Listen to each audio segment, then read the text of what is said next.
Hey folks, Cody here, and in this video, I'm going to share my opinion about Billy String's recent Thanksgiving night performance on The Tonight Show with Jimmy Fallon. So I'm a bluegrass nerd. I went to school for bluegrass music at East Tennessee State University's Bluegrass and Old Time Country Music program.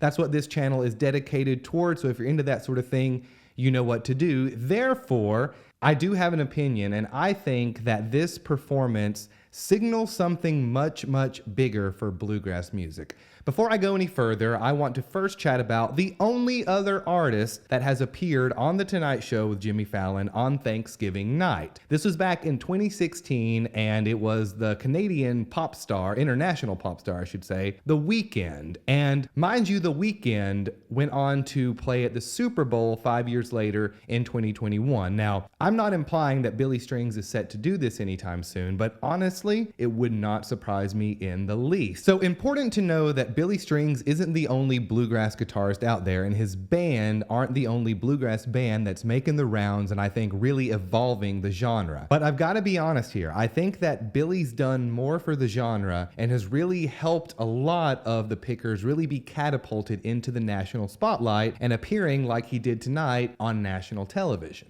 Billy's appearance on The Tonight Show really demonstrates that bluegrass is thriving in a way that we haven't seen since perhaps Flatt and Scruggs and in the 80s when Ricky Skaggs was really big. But what's interesting about his performance on The Tonight Show is that he chose to play 7 years and counting. Now, this track isn't exactly what most people think of when they hear bluegrass music, and in my opinion, it's less traditional than some of the other stuff on his new album. It's darker, moodier, which is fun. I recommend you go checking it out, but also produced where it's really kind of focused more on the storytelling part of the song, so it seems. But when we take pause and just step back for a second, bluegrass music has always been about storytelling. Sure, the song has banjo and fiddle, but the structure and vibe feel more modern and Americana-like. And by choosing this song, I think Billy's telling the world that bluegrass isn't a museum piece, it's alive, it's evolving, and it's got stories to tell in 2024. One of the reasons I love bluegrass music is the storytelling. Think about Rank Stranger or the 9-Pound Hammer. These songs carried the weight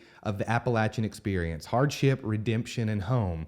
What Billy is doing feels like an extension of that tradition, but he's framing it in a way that speaks to a new generation and is perhaps just getting into the genre. By the way, if you're wanting to start playing bluegrass guitar and you don't know where to start, check the link in the description and you'll find an 85-lesson beginner-friendly bluegrass course for the taking. But why does this matter and why am I making this video and talking about this? So I believe that bluegrass music is definitely making a comeback, but it really does feel like folks are seeking something that's a bit more authentic and that disconnects you to our device addiction, basically. And I think that this really plays into why we're seeing a resurgence, or a revival, I should say, in this style of music. It feels very much so that people are craving like a realness in their art. That's why I think that bluegrass is really uniquely positioned for a comeback. I'm excited to see where the music goes in the coming years. You see, festivals are getting bigger, like Billy Strings is selling out arenas, and then you have like great groups like East Nashgrass and the Dan Tyminski Band.